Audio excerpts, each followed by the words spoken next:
10th public எக்ஸாமில் எப்படியாச்சும் pass ஆகிடணும் அப்படின்னு நினைக்கிற ஸ்டூடெண்ட்டாக நீங்கள், அப்போ அவங்களுக்கு தான் இந்த வீடியோ. சோஷியல் சப்ஜெக்டில் எதை படித்தா பாஸ் ஆகலாம் அப்படின்னு இந்த வீடியோவில் பார்க்கலாம். ஃபர்ஸ்ட் பார்ட் 1 எடுத்துக்கிட்டிங்க அப்படின்னா சூஸ் இருக்கும். அந்த சூஸ்க்கு நீங்கள் இருக்க எல்லா லெசன்ஸ்லையும் வந்து 1 மார்க்ஸை கவர் பண்ணிடணும். நல்லா தரவாக ட்ரிக்ஸ் எல்லாம் யூஸ் பண்ணி நல்லா படிச்சுக்கோங்க. நெக்ஸ்ட் பார்ட் 3 போனோம் அப்படின்னா 5 மார்க் பார்ட்டு. இதில் ஃபில்லப்ஸ் ஆர் மேட்ச் வந்து 29 கொஷின் கேட்பாங்க. இந்த ஃபில்லப்ஸ் ஆர் மேட்ச்க்கு நீங்கள் 1 மார்க்ஸ் படிக்கும் போதே இதையும் சேர்த்து நல்லா தரவாக படிச்சுக்கோங்க. நெக்ஸ்ட் 41 வந்து டைம் லைன்.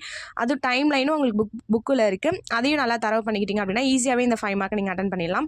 நெக்ஸ்ட் 42 கொஷின் வந்து ஹிஸ்ட்ரி மேப். இது இந்தியா ஒரு வேர்ல்டு மேப் வந்து கேட்பாங்க. இதில் வந்து நீங்கள் மோஸ்ட் ரிப்பீட்டடாக இருக்க பிளேசஸ் மட்டும் ஃபோக்கஸ் பண்ணாலே போதும், ஈஸியாக அட்டன் பண்ணிடலாம். நெக்ஸ்ட் 32 வந்து டிஸ்டிங்யூஷ் ரீசன்.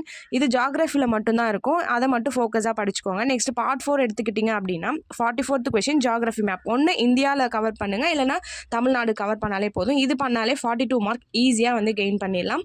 நெக்ஸ்ட் அப்கமிங் வீடியோவில்